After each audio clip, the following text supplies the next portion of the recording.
Bienvenidos a esta UFM Talk organizada por el Instituto de Estudios Políticos y Relaciones Internacionales de la Universidad Francisco Marroquín. Hoy hablaremos sobre las ideologías políticas tras el COVID-19. Os invito, antes de nada, a que nos sigáis en las redes de la facultad. En Instagram somos EPRI_UFM, Facebook y nuestra web es epri.ufm.edu, donde podéis seguirnos y estar al día de las actividades que llevamos a cabo. Bueno, he tenido la suerte de poder trabajar con José y, de hecho, hemos hecho muchos Instagram Lives durante ya un par de años, sobre todo también con nuestro amigo y también ha sido aquí invitado a la Francisco Marroquín, David Álvaro. José, como espero que podáis ver los espectadores, tiene unas cualidades idóneas para ayudarnos en nuestra reflexión de hoy. Bienvenido, José. José Ruiz Vicioso, español, es licenciado en Derecho y Ciencias Políticas por la Universidad Carlos III de Madrid y máster en Historia del Pensamiento Político por la Universidad de Exeter, en Reino Unido, cerquita de donde yo nací. Ha trabajado como consultor de asuntos públicos y asesor político en diversas entidades como la Fundación FAES, la Fundación Iberoamericana Empresarial o el Partido Popular. También ha publicado artículos en revistas especializadas y de opinión referidos siempre a temas de pensamiento político y de relaciones internacionales de Europa y América Latina.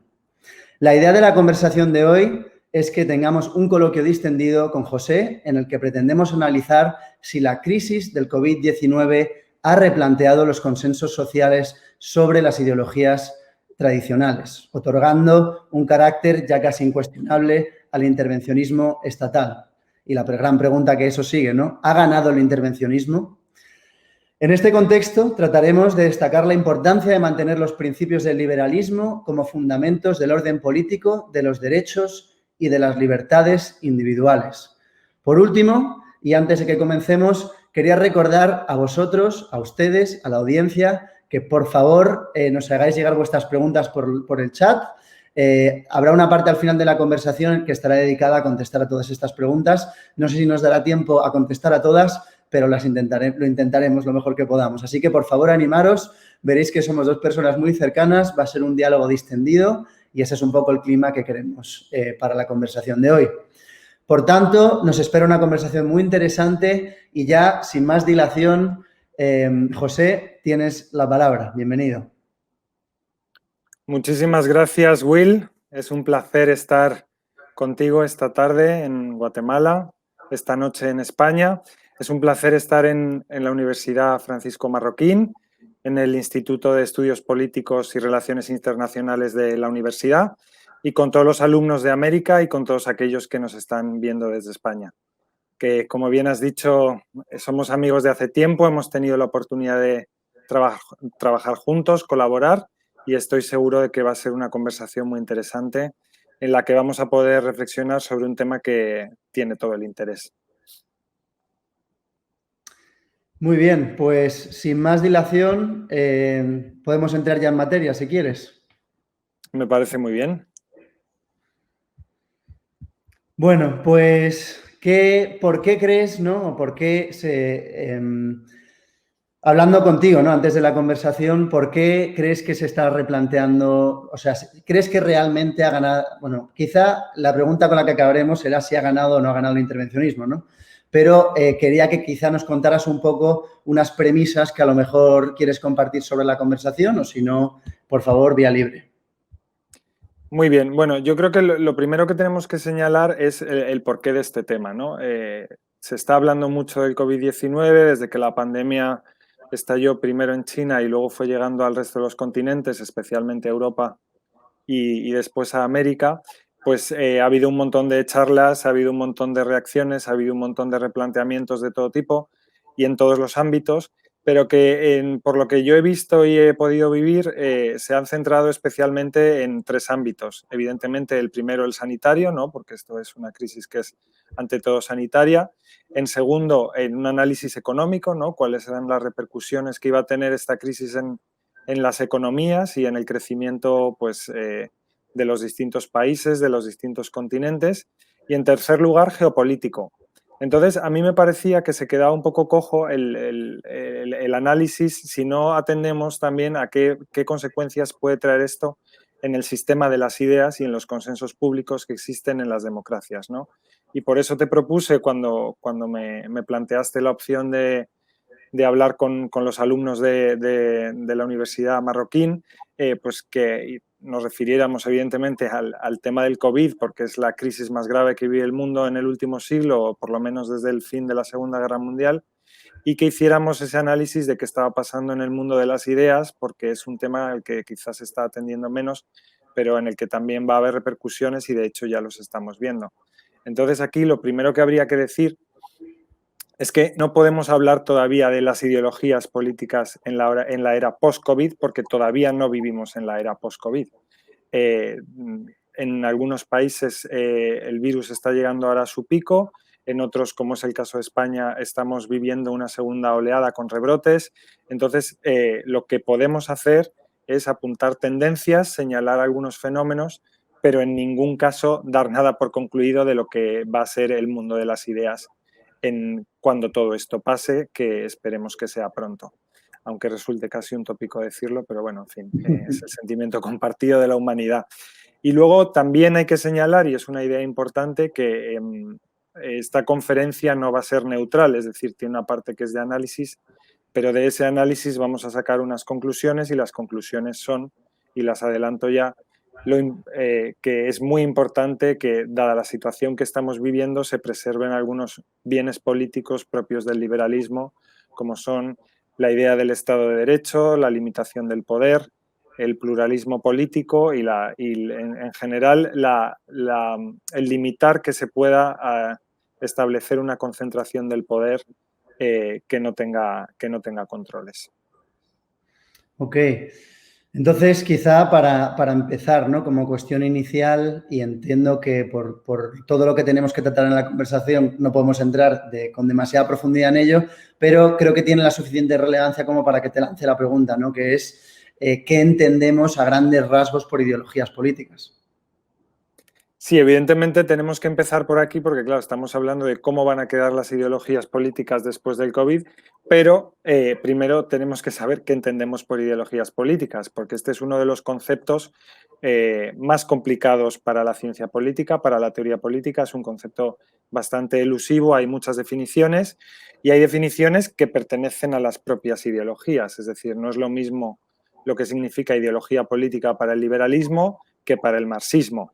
Entonces, bueno, yo voy a partir de un concepto que intenta ser neutral y que no es una definición cerrada o concluyente, porque además lo ideológico y la ideología incluso se puede y se ha utilizado a lo largo de la historia como algo peyorativo o con un componente negativo, ¿no? Decir que algo es ideológico quizá le resta el estatus de la veracidad o el estatus de la neutralidad que se pediría para algunos análisis, ¿no? Pero en todo caso, bueno, cuando hablamos de una ideología, en general hablamos de un sistema de ideas que suele ser coherente y que implica a la vez una visión del mundo y una forma de entender cómo se tiene que actuar y cómo se tiene que gobernar en el ámbito público. Es decir, la ideología está siempre, son ideas, evidentemente, pero está muy vinculado a la acción política.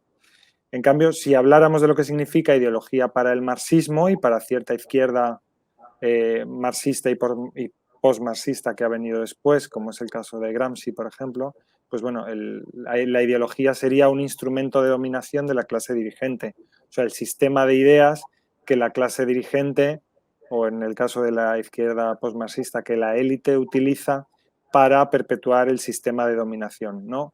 Luego llega Gramsci y habla del concepto de hegemonía cultural y cómo la clase dirigente establece una serie de valores e ideas que se hacen hegemónicos en la sociedad y que el sistema de dominación se proyecta a través de eso, pero bueno, son variaciones ante esa idea negativa de lo ideológico que tiene el marxismo, porque para el marxismo ellos hacen ciencia y el resto hacen ideología, ¿no? Entonces, bueno, esa sería una diferencia fundamental. Pero cuando hablamos de ideología, eso hablamos de un sistema, una visión del mundo, un sistema ideológico coherente que tiene mucha relación con la práctica y que está orientado a pasar del mundo teórico al mundo práctico. Entonces, lo que podemos decir es que, como dijo alguien, las ideologías a lo largo de la historia, desde el análisis teórico, se han dado por muertas varias veces, pero se ha hablado del fin de la ideología, Daniel Bell, o se ha llegado a hablar incluso del fin de la historia, con Fukuyama, que tú es un autor que conoces bien y que has trabajado en el ámbito de las relaciones internacionales. Pero bueno, las ideologías tienen la mala costumbre de volver, y lo cierto es que casi todo el mundo se orienta en la política a través de las ideologías, porque es un sistema de referencia que es útil y que sirve para tomar decisiones. Entonces, bueno, hay una serie de ideologías clásicas, que serían el conservadurismo, el liberalismo y el socialismo barra marxismo, y una serie de ideologías modernas que ahí pues los autores engloban pues el feminismo, el multiculturalismo, el ecologismo, ideologías más actuales o que han tenido un desarrollo posterior. Entonces, es importante que encuadremos el intervencionismo, que es de lo que estamos hablando, como la forma de acción política de la socialdemocracia, es decir, del socialismo que ha aceptado el sistema capitalista, pero asume que tiene fallos muy relevantes que se corrigen a través de la acción del Estado, ¿no? Entonces, aquí, bueno, cada uno, no se trata de entrar en el fondo de cuáles son los principios básicos de cada ideología política, que además son bien conocidos por los alumnos que tenéis, que están muy bien informados, eh, pero vamos, entendamos el intervencionismo como una forma de acción pública propia de la socialdemocracia, que es lo que ha triunfado en las democracias occidentales en el siglo XX a partir de la Segunda Guerra Mundial.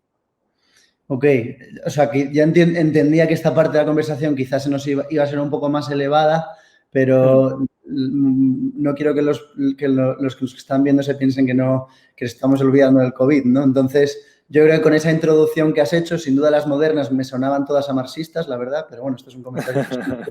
Bueno, sí, claro, es un punto de vista, es decir, de las ideologías, digamos, modernas, si son proyecciones de la propia izquierda o son ideologías autónomas que tienen una raíz propia, ¿no? Ese sería un debate largo y muy interesante en el caso del feminismo, el ecologismo y el multiculturalismo, pero bueno, también la propia izquierda habla de neoliberalismo como una forma exacerbada de liberalismo dentro del ámbito de la globalización, ¿no? Que ese es un fenómeno además que es interesante que tratáramos porque, como saben los alumnos también, pues bastantes efectos en cuanto a la globalización, y de hecho se suele decir que de la crisis del COVID-19 vamos a salir menos globales y más digitales, lo cual a mí, que lo oigo todo el tiempo, me parece una contradicción, porque más digital es más global.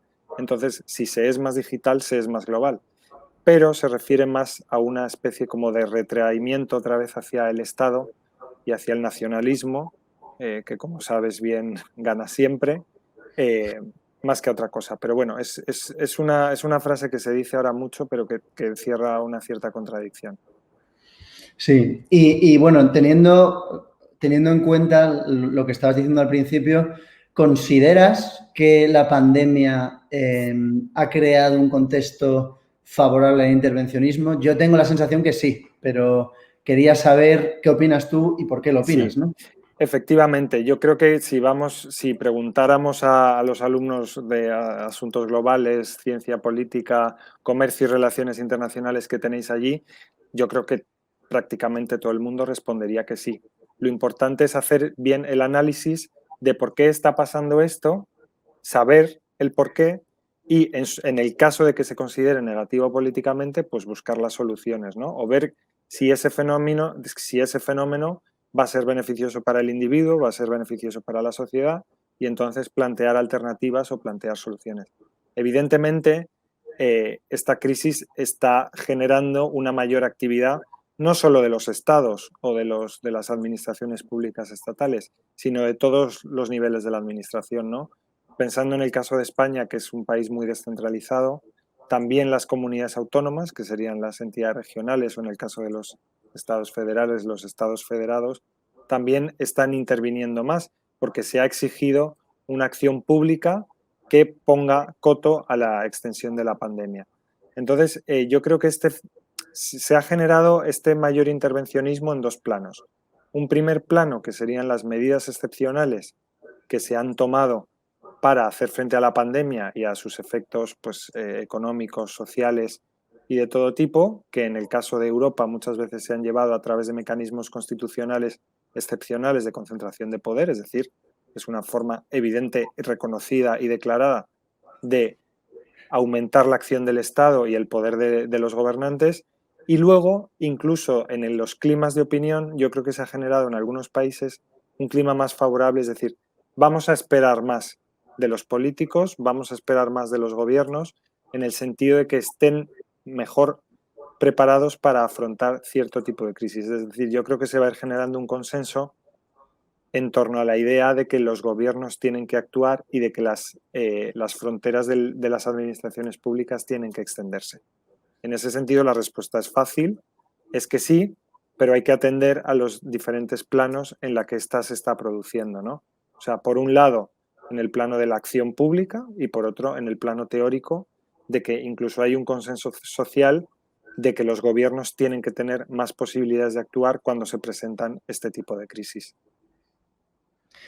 Sí, también, además, o sea, ya creo que son tendencias que se veían venir previas a la pandemia, ¿no? La competición, estabas hablando de Fukuyama y además Fukuyama, además del fin de la historia, ha sacado un artículo hace poco en el que se metía con los liberales como diciendo que hace falta un Estado fuerte para este tipo de cosas, ¿no? Con lo cual, Fukuyama no le cae bien a nadie, yo creo, ni en la izquierda ni en la derecha, siempre está ahí como en un sitio complicado. Por un lado es intervencionista, bueno, por otro lado es una persona complicada. Pero una de las tendencias, ¿no?, que se veían viniendo era la competición por la legitimidad de los regímenes, considero, ¿no? Por ejemplo, todos sabemos pues, que el nacionalismo lleva en auge varios años, estaba diciendo, que evidentemente el mundo está girando hacia sistemas más autoritarios numéricamente, ¿no? El retroceso de las libertades y las democracias parece que se está produciendo a nivel global, y que pues China, que es donde todo empezó esto, que empezó con una campaña, pues claro, con muy mala campaña, no quiero decir campaña de ellos, me refiero con muy mala prensa en todo el mundo lo que estaba haciendo China, y luego esa fiesta cuando cerraron los primeros hospitales y todo eso, sí se ha querido representar no como la causa del problema, sino además como un tipo de gobierno que realmente da soluciones a este tipo de cosas, ¿no? Y que eso además se está, como ya es una tendencia que se venía viendo, ¿no? Muchos autores, por ejemplo, Richard Haas del Council of Foreign Relations, están diciendo que además, oigo su idea, se la oí a él el primero, no sé si lo dijo alguien antes que él, pero yo la oigo muy repetida últimamente, que la pandemia lo que está haciendo es acelerar la historia, ¿no? Que no va a cambiar, sino que aquellos variables y factores que estaban sucediéndose que van a tener un acelerón, parece, ¿no? Entonces, Sí. si encima de lo que tú me estás diciendo, ¿no? Ya estábamos en un contexto en el que se estaba girando hacia el autoritarismo en muchos sitios, en Europa evidentemente lo vemos de cerca, pues claro, el panorama es bastante nefasto, ¿no? O sea, y entonces quería preguntarte qué implicaciones tiene eso, ¿no? ¿Qué conflicto genera eso al individualismo versus el colectivismo, ¿no? ¿Qué riesgos de la intervención? No sé, ¿qué opinas en ese sentido? Bueno, esto es muy interesante lo que señalas porque evidentemente esta reflexión tiene sentido cuando hablamos de democracias. Hablamos de democracias occidentales y no tanto para los regímenes autoritarios porque ahí ya está el intervencionismo está establecido. El problema es que estos procesos deriven en un aceleramiento de lo que tú dices, ¿no? Si ya hay una tendencia a reforzar los sistemas de poder porque se está pensando más en el rendimiento que en el pluralismo, digamos, es decir, que el proceso político sea eficiente y sea eficaz por encima del contraste del pluralismo social, ¿no? Que es el propio de las democracias occidentales, pues esta podría ser una de las vías para ello. Pero claro, no podríamos tener este debate en el caso chino por las características que tiene el régimen político chino, pero sí que nos vale para los países en los que vivimos nosotros, es decir, para América Latina, algunos países, para Europa, para algunos países también. Es decir, esto tiene sentido. ¿Qué es lo que hay que hacer? Ser muy conscientes de ello para no favorecer que estos procesos aceleren lo que tú dices, ¿no? Y luego, evidentemente, la democracia occidental está construida sobre el individuo y el riesgo que tiene el intervencionismo, bueno, es el clásico de Hayek, ¿no? Que hemos leído casi todos, que es lo que él cuenta en Camino a Servidumbre. Es verdad que él ahí hace un análisis de los riesgos del colectivismo en términos económicos, pero luego él tiene The Constitution of Liberty y La fatal arrogancia, en los que habla también de lo importantes que son las bases políticas del liberalismo, que es de lo que vamos a hablar al final, ¿no? De asentar esos principios que son los que nos hacen personas libres y son los que garantizan que el poder no sea arbitrario, ¿no? Que es la base de la coexistencia entre los hombres. Ok, bueno, y entonces la verdad que creo que vamos muy bien de tiempo, o sea que tenemos tiempo de extendernos un poquillo más. Vuelvo a recordar a nuestros oyentes, a los que nos están viendo, mejor dicho, que iremos respondiendo a las preguntas de chat dentro de poco, así que ya estamos recogiendo algunas preguntas que nos estáis enviando y responderemos a ellas pues, en 10 minutos más o menos, 10-15 minutos cuando terminemos. Simplemente quería lanzar el recordatorio y que nadie se quede sin preguntar, por supuesto. Y entonces, José, porque quiero continuar, porque quizás la parte de la conclusión más relevante, ¿no? Si el intervencionismo vemos que ha ido en aumento y con pocos frenos, ¿no? Como parece. Bueno, quizá antes de hacerte esa pregunta has hablado del caso de España. Y el caso de España creo que es interesante y quería saber tener un comentario tuyo en esto, porque según lo que yo vi desde fuera, ¿no? Que yo lo viví desde Guatemala, parecía que Pedro Sánchez había concentrado todo el poder en su persona y ahora hay una segunda fase en la que se lo están comiendo todas las comunidades autónomas, básicamente. Entonces quería no sé si podrías elaborar un poco, explicar cómo sucedió para personas que no lo han seguido tan de cerca. Claro, sí, evidentemente mi reflexión sobre esto parte del caso español, porque yo vivo en España y soy español, entonces ha sido el ir constatando cómo se produce ese proceso de concentración de poderes y cómo se produce esa falta de limitación de los poderes que, bueno, en fin, luego todo ha seguido su mecanismo constitucional, evidentemente, su control parlamentario, pero el ver cómo ante una situación excepcional, de crisis, etcétera, hay mecanismos que permiten la concentración del poder y qué es lo que puede pasar si eso se prolonga en el tiempo, ¿no? Porque en España y en otros muchos países de la Unión Europea el debate ha sido cuánto duraba. En el caso de España el mecanismo ha sido el estado de alarma, que supone una concentración del poder en el gobierno y luego el gobierno decidía si asumía esas competencias o las trasladaba a las comunidades autónomas, etcétera.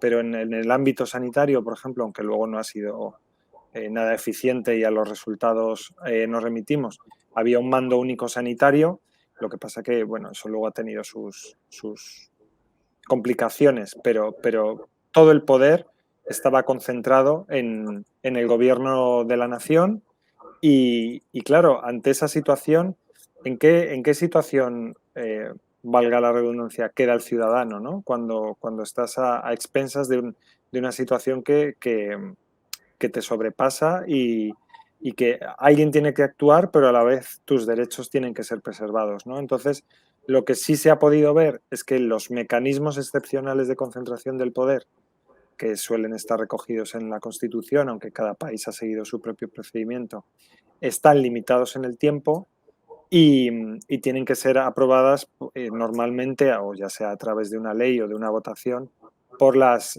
cámaras representativas, ¿no? Por las cámaras en las que está la soberanía nacional. Digamos que es una aprobación de forma indirecta, pero de los propios ciudadanos.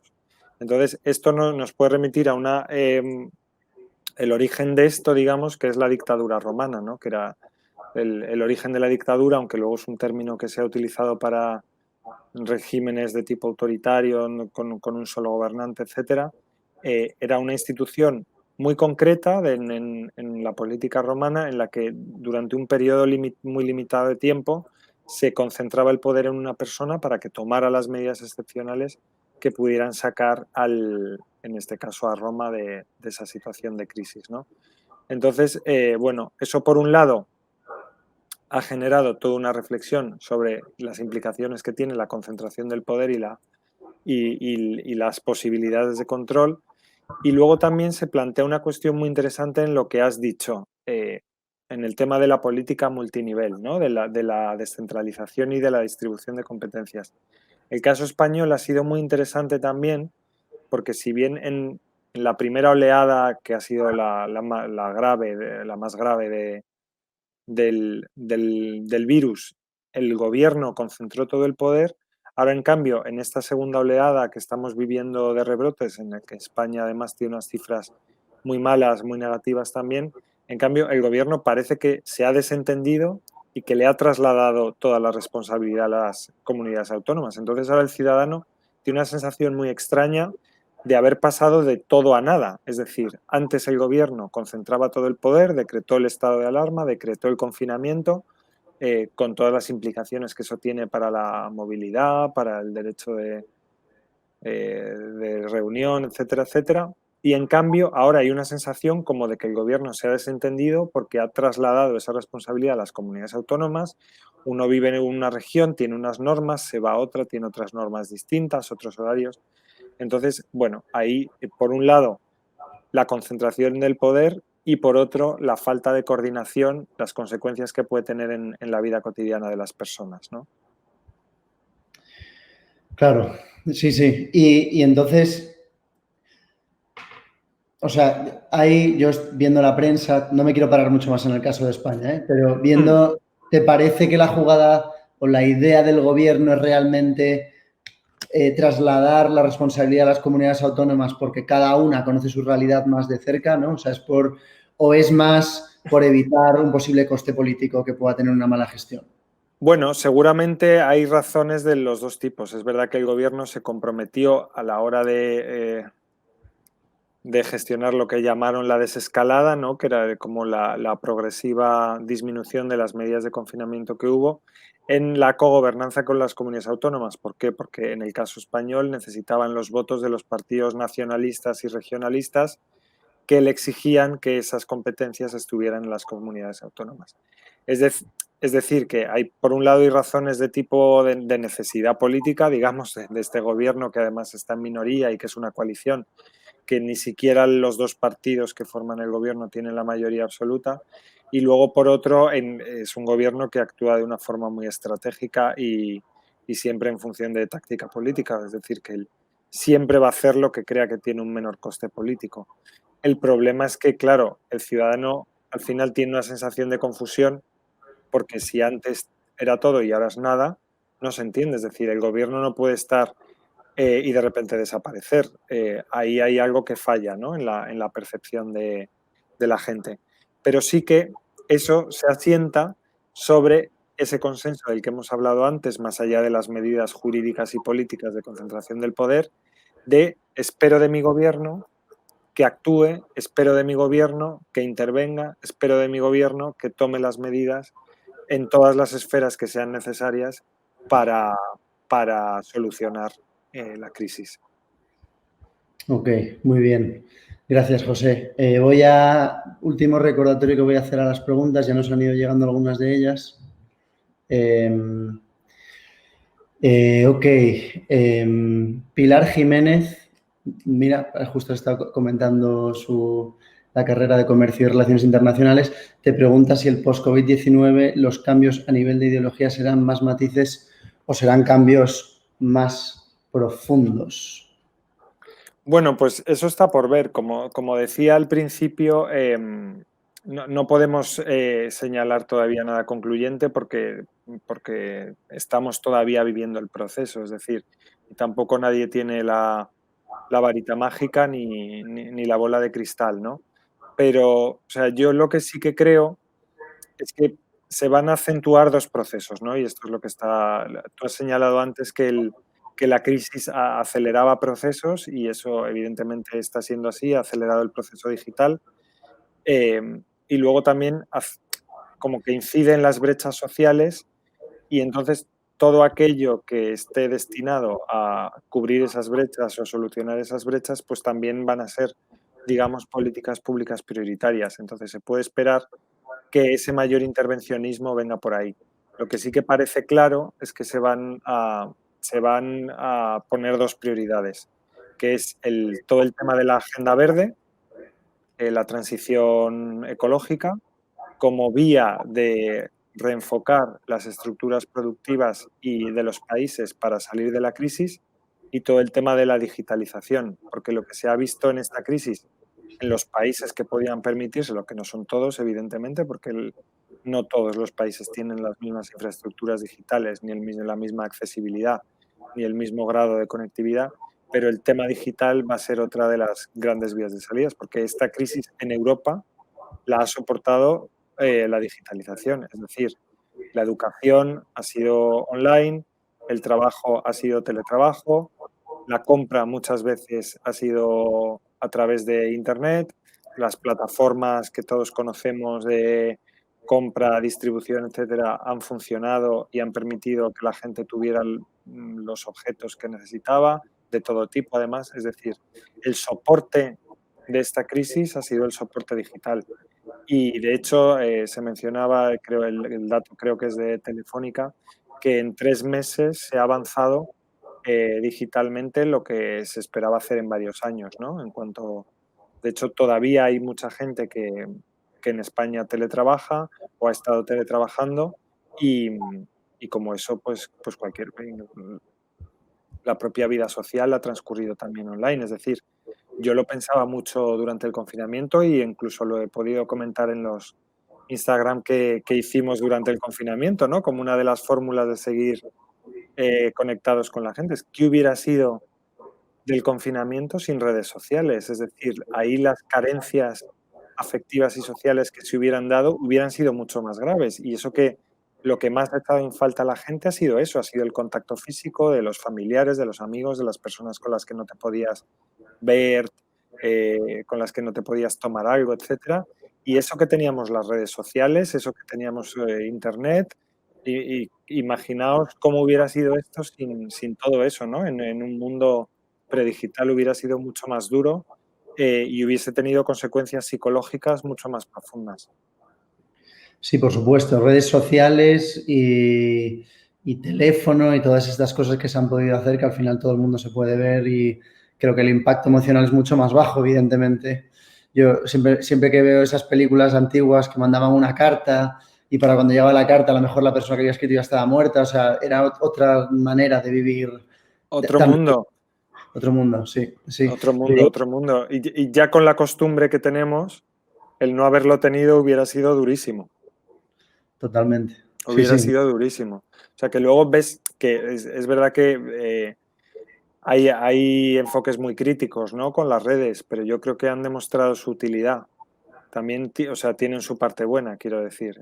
A veces se ve solo la parte frívola, digamos, o la parte un poco como de pasatiempo, pero luego ha tenido realmente su utilidad social fundamental, Sí, sí, absolutamente. fundamental. Para quien lo tenía, claro, evidentemente, que no es todo el mundo.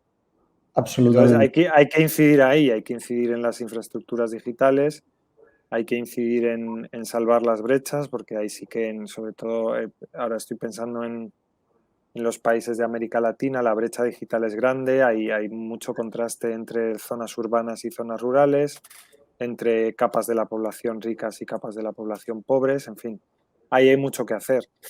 Eso ya estaba previsto. Lo que va a pasar es que se va a acelerar en aquellos países que se lo puedan permitir, claro, porque ahora va a haber mucha urgencia social que resolver. Y entonces, José, antes de que siga con la siguiente pregunta, quizá con esta ya creo que terminaría las preguntas que te quiero hacer hoy y ya les voy a dar paso también a otras preguntas que hay. Pero me surge, después del recorrido que hemos hecho, ¿no? Hemos hablado un poco de las ideologías al principio, de las distintas que había, desde una concepción más clásica, no de interpretación quizá, y luego hemos visto cómo la crisis ha puesto necesidad. Necesidad no, como que la crisis ha puesto muy en relieve la intervención del Estado, que el Estado además a la mínima oportunidad que tenga evidentemente lo aprovecha para intentar aprovechar ese vacío o esa exigencia de que actúe para actuar, ¿no? Evidentemente. Y entonces la pregunta es, te lo pregunto a nivel general, ¿eh? No estoy pensando en España, ni en Guatemala en particular, ni en ningún país en particular, pero ¿cómo ves tú, o sea, tú crees que realmente va a cambiar el consenso social? Vamos a ver, yo creo que va a haber un consenso social mayor en favor de que el Estado tenga medios para actuar de una manera rápida, eficaz y en todas las esferas que sean necesarias para afrontar situaciones de dificultad. En ese sentido, sí. En el caso español lo he visto en los medios de comunicación, se ve, en artículos de opinión, es decir, ya hay un clima de opinión favorable a un mayor intervencionismo estatal. Entonces, como decía, aquí lo importante es, sabiendo que la respuesta es sí, porque este es un proceso que es evidente, aunque todavía no podemos concluir con todos los matices que requiere, es hacer bien el análisis, saber por qué y entonces, viendo lo que ha pasado, es decir, esa tendencia al intervencionismo, tanto en la aplicación de mecanismos excepcionales de concentración del poder como de creación de un clima de opinión favorable a eso, resaltar cuáles son los valores del liberalismo. Y aquí es cuando pasamos a la conclusión ya más de toma de posición. Es decir, es verdad que todo esto se ha producido, es verdad que hemos vivido confinados, es verdad que se han tomado medidas excepcionales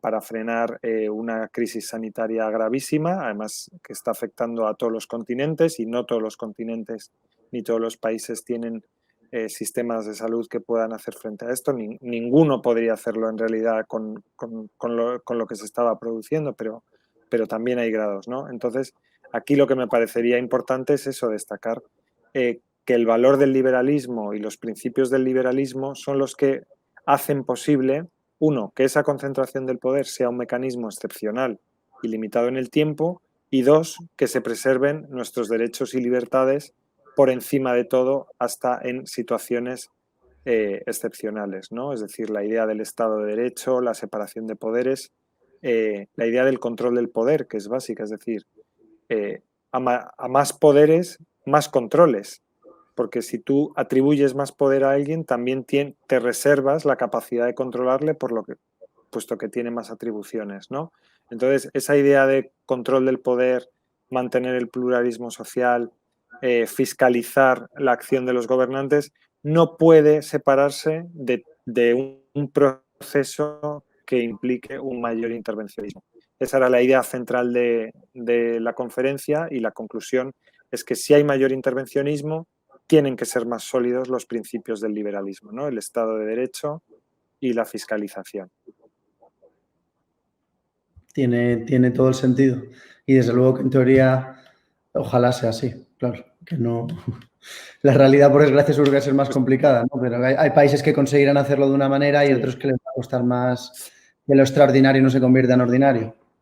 Bueno, pero que el principio esté ahí y que haya una conciencia también de que si a más poderes, más controles y a más intervencionismo, más firmeza en los principios básicos del liberalismo, que son los que permiten el pluralismo social, la libertad individual, la iniciativa individual en el plano económico, etcétera, pues a mí me parece que como lección que debemos sacar de todo lo que está pasando, aunque no haya concluido todavía la crisis y todavía estemos, digamos, en el pico en algunos países y continentes, pues me parece muy importante que lo resaltemos y más tratándose de una universidad como la Universidad Francisco Marroquín, me parecía muy importante incidir en eso, ¿no?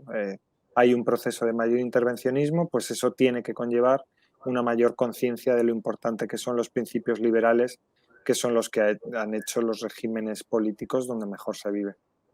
Absolutamente. Ok, Carlos Luxo nos hace una pregunta relacionada, ¿no? Que está preguntándonos, te quiere preguntar, José, en particular, que cuando hay mayor precariedad y subdesarrollo en un país, mayor es el intervencionismo estatal. Sin basarnos en teoría, ¿cómo romper ese ciclo? Bueno, si tuviera la solución, pues supongo que no estaría hablando aquí, pero sí que es verdad que los procesos o sea, la cultura política democrática es un proceso muy largo, que no es de la noche a la mañana, ¿no? Yo creo que ha habido momentos de la historia en que se ha pensado que la democracia se podía tirar desde un avión, ¿no? Y que caía en una caja y que las poblaciones iban a asumirlo con toda facilidad y tirando por la borda todos los prejuicios y los usos políticos de siglos. Pero bueno, quien ve un poco el desarrollo de las ideologías y de las culturas políticas, pues se da cuenta de que no es tan fácil, ¿no? Ahí lo importante es, yo creo, hacer pedagogía, que es lo que estamos haciendo aquí nosotros también, utilizar los ejemplos de éxito y los ejemplos que puedan servir y, e incidir en la capacidad crítica de las poblaciones, es decir, precariedad o subdesarrollo económico, bueno, puede haber eso, pero puedes incidir en que las formaciones estén cada vez mejor, o sea, que las poblaciones, perdón, estén cada vez mejor formadas y fomentar siempre el espíritu crítico, ¿no? Que es una de las cuestiones que además tienen más actualidad en el mundo contra el tema de las fake news y del desarrollo de los populismos. Es verdad, no hemos hablado del tema del populismo en concreto, que es un fenómeno que además afecta a Europa y afecta a América Latina y a todas las Américas, digamos. Pero bueno, también está relacionado, es decir, el populismo de por sí es intervencionista también. Entonces, digamos que el germen de algunas cosas también venía de antes. Ok. Marisol Valdez nos pregunta, José, que por qué la intervención del Estado tiene éxito en unos países y fracasa en otros. Bueno, pues yo creo que hay... Sí, perdón. Nada, continúa, perdón. No, que hay varios factores, es decir, bueno, tiene mucho que ver con cómo se recluta la clase política en cada país, tiene que ver con el sistema del Estado de Derecho, es decir, si hay un Estado de Derecho que funciona y eso tiene mucho más que ver con la estabilidad institucional, con el desarrollo político que haya tenido cada país. Eso incide también en la selección, digamos, de élites o clase política. En fin, voy a intentar utilizar estas expresiones neutralmente, pero bueno, la selección de la clase política, la formación que se tenga y luego también la cultura política de cada país. Es decir, hay culturas políticas que son más permisivas con un tipo de comportamiento, hay otras que tienen estándares éticos más altos. Ahí es las circunstancias de cada país habría que analizarlas uno por uno, pero bueno, yo eso de que el intervencionismo funciona en unos países y fracasa en otros es que depende. El intervencionismo, evidentemente los gobiernos están para gobernar, eso es intervenir. La cuestión es en qué esferas funciona y en qué esferas es contraproducente o eso debería estar cubierto por, digamos, la iniciativa privada o la iniciativa individual, la sociedad civil o como queramos llamarlo. Sí, me estoy acordando de, te recomendé el libro además y es muy mainstream, ¿no? Es el nuevo de Acemoglu y Robinson que se llama El Pasillo Estrecho, creo que en España lo ha sacado de Euro, si no me equivoco. Yo lo leí en inglés hace un año y pico. Y tienen una teoría curiosa, ¿no? Que dicen que hay un pasillo muy estrecho, que es como en el que se colocan las mejores sociedades, quieren decir, ¿no? Que es las que consiguen un equilibrio entre poder estatal, en una de los ejes, y el poder de la sociedad civil, ¿no? Que claro que es más complicado de medir, pero que en aquellas sociedades en las que solo uno manda, ¿no? Evidentemente, cuando hay un poder estatal sin ningún tipo de límites, pues ya sabemos lo que es un leviatán desencadenado y totalmente despótico, pero que las sociedades que consiguen entrar en ese pasillo es como que encadenan al leviatán, ¿no? Es decir, dan poder al Estado, pero como tú dices, con muchos controles. Es ¿Qué? que, sí, perdón, no, quería añadir que es que ese es el paso difícil, ¿no? Entrar en el pasillo pues eso, de que la institución está por encima de la persona, que al final ese es el principio político que ha hecho el mundo anglosajón, pues el liberalismo político, ¿no? Tal y como se entiende. Y bueno, y hablabas del libro este último, pero bueno, el clásico de ¿Por qué fracasan los países? También tiene mucho que ver con esto. Ahí se analizan, además, se hace un ejercicio de política comparada que es interesante. a veces, bueno, incluso criticable en algunos casos o en algunas cuestiones, pero es un libro muy interesante para ver lo que yo decía, ¿no? Cómo se puede ir incidiendo en una cultura política de éxito y cuáles son las culturas políticas que llevan al fracaso. Es decir, no es casual que unos países vayan mejor y que otros países vayan peor. Es decir, eh, ahí el intervencionismo tiene su papel, pero sobre todo tiene su papel el peso de las instituciones, el peso de la estabilidad, el construir sistemas legales que prevalezcan en el tiempo y no estar cambiando de sistema jurídico, de normativas cada 5 minutos, que se cree un clima favorable a las inversiones, todo ese tipo de cosas que hace que los países empiecen a ir bien y que en el caso de que cambia, pues los países empiezan a ir mal. Ok, gracias, José. Mira, Gloria Irma Ruiz te está preguntando a ti, bueno, me está haciendo a mí, si puedes dar el ejemplo de populismo en países y sus efectos. Entiendo que quiere decir que enumeres algunos casos de populismo y los efectos que ha tenido. Bueno, hay varias olas de populismo, no todos los populismos son iguales. Aquí bueno, habrá opiniones que sean distintas. De hecho, el populismo normalmente se utiliza como un insulto político, ¿no? Cuando queremos desprestigiar algún partido, algún movimiento, etcétera, decimos que es populista y ya con eso queda completamente desacreditado o deslegitimado. Yo sí creo que el populismo es un concepto político, creo que es una ideología. En fin, además he escrito sobre ello en un libro que os recomiendo y que tiene mucho que ver con la pregunta, es Geografía del Populismo, que publicó la editorial Tecnos hace un tiempo, y ahí se hacía un análisis del fenómeno del populismo en todos los continentes y un poco la trayectoria que había tenido pues desde su origen, ¿no? En Rusia y en Estados Unidos, y luego cómo se desarrolla también en América Latina, la oleada populista europea de los últimos años. A mí me tocó escribir el populismo del Reino Unido y por tanto te voy a dar ese ejemplo, que además es un ejemplo que Will conoce bien también en su condición de británico. Y bueno, el UKIP, el Partido de la Independencia del Reino Unido, es un partido que surge en los años 90 en oposición al Tratado de Maastricht y al proceso de integración europea progresivo y sin límite. Y los efectos que ha tenido en el caso británico son completamente inmensos, ¿no? Porque UKIP nunca sacaba un gran resultado en elecciones generales, pero consiguió, mediante la presión política, que el Partido Conservador que estaba en el gobierno y su primer ministro David Cameron convocara un referéndum sobre la pertenencia a la Unión Europea. Es verdad que era un referéndum que quería gran parte de la sociedad británica, eh, porque el tema europeo es un asunto que divide, o sea, parte por la mitad y además en muchos ámbitos, ¿no? En campo-ciudad, Inglaterra frente a Escocia, en fin, son muchas fracturas las que crea el tema europeo, pero lo que consiguió el Partido Populista es que se convocara un referéndum, ganar el referéndum y que el Reino Unido vaya a dejar la Unión Europea, que es un proceso que ahora ha perdido atención en los medios, pero que ha seguido adelante.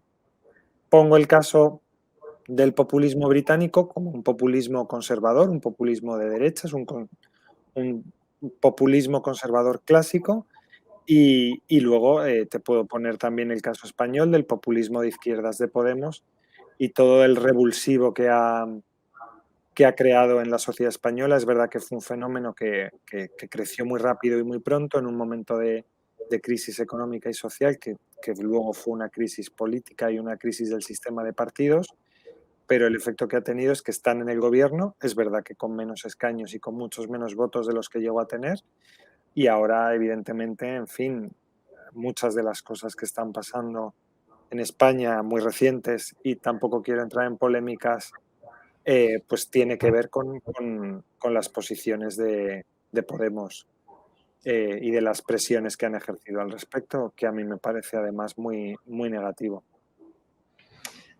José, la verdad que como hemos hablado de ideología, y te has referido al populismo como una ideología, quizá, porque veo varias preguntas del populismo y no nos va a dar tiempo a contestar a todas, pero no sé si puedes hacer una definición, una explicación de lo que es el populismo, porque a lo mejor, como veo varias preguntas que no vamos a poder contestar, eso puede ser interesante.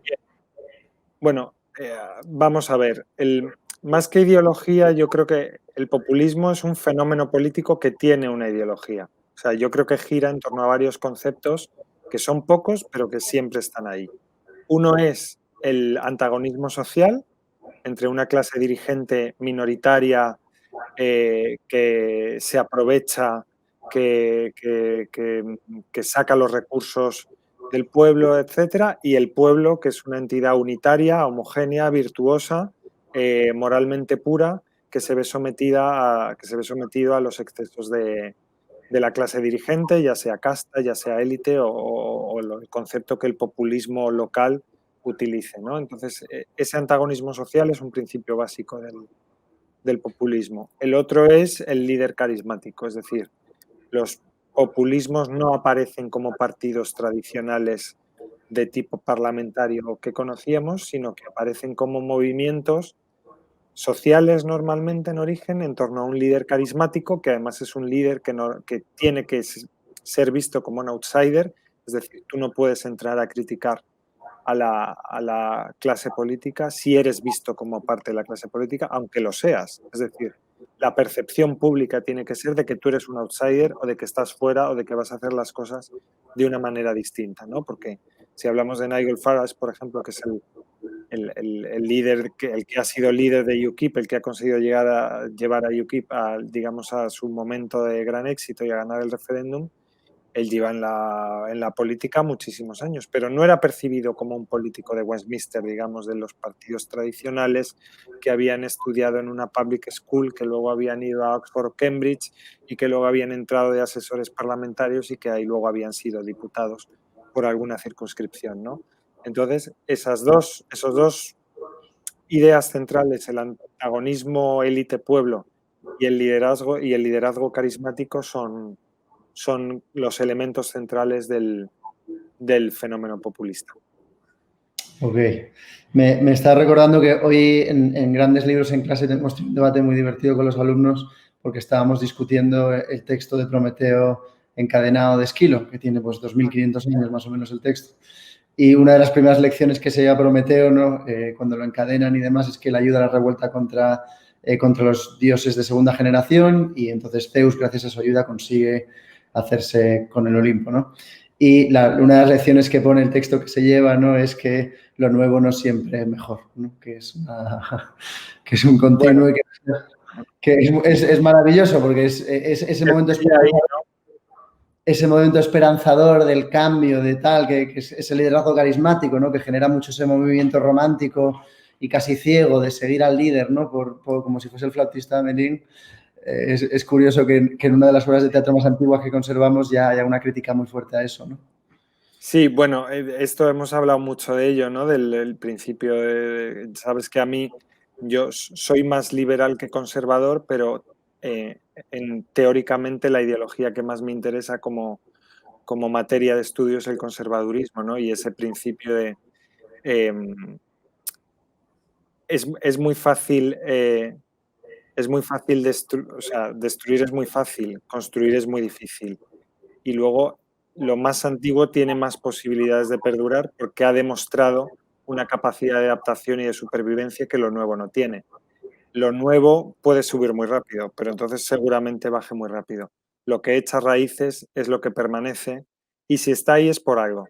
Por lo menos valorarlo antes de destruirlo, ¿no? Uh-huh. Ok, pues si te parece te voy a hacer la última pregunta, que es de Noel Cua, que nos dice que no apoya él personalmente el intervencionismo, pero a veces pareciera que no tenemos otra opción. ¿Les parece que es así? ¿Qué opinas?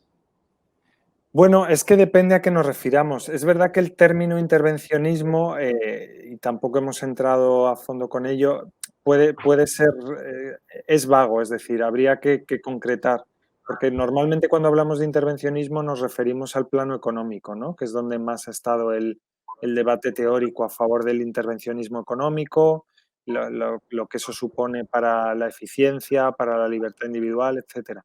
Pero el intervencionismo, lo que hablaba antes, depende de la esfera en la que se produzca y del tipo de controles que tenga y de la fiscalización del poder que se tenga. Entonces, ahí es donde hay que estar atento. No, en fin, el intervencionismo depende porque los gobiernos van cambiando sus esferas de actuación a lo largo del tiempo, ¿no? Entonces hay que ver si eso tiene un sentido, si provoca resultados positivos y cómo se controla.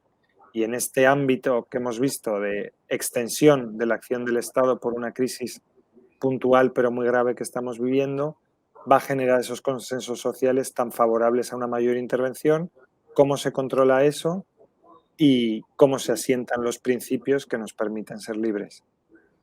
Ok, perfecto, José. Pues nada, por mi parte nada más. Simplemente quería recordar a aquellos que nos están viendo que el jueves 13 tendremos la siguiente conferencia que la verdad que tiene pinta de ser bastante interesante, que será sobre cómo innovar en los negocios internacionales, impartido por Pamela Valdivi.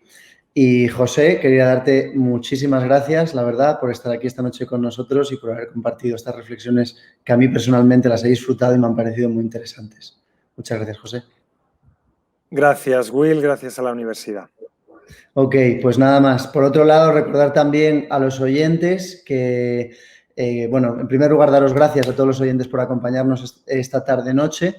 Y dar las gracias también al EPRI por darnos siempre tanto apoyo y espacios como este. Dar también las gracias, por supuesto, al equipo de New Media, que nos está ayudando con todo. Y, por favor, os repito la última vez, porque es que de verdad que merece la pena, síganos en nuestras redes sociales para tener más información o para futuras actividades. También podéis visitar epri.ufm.edu/eventos. Muchas gracias.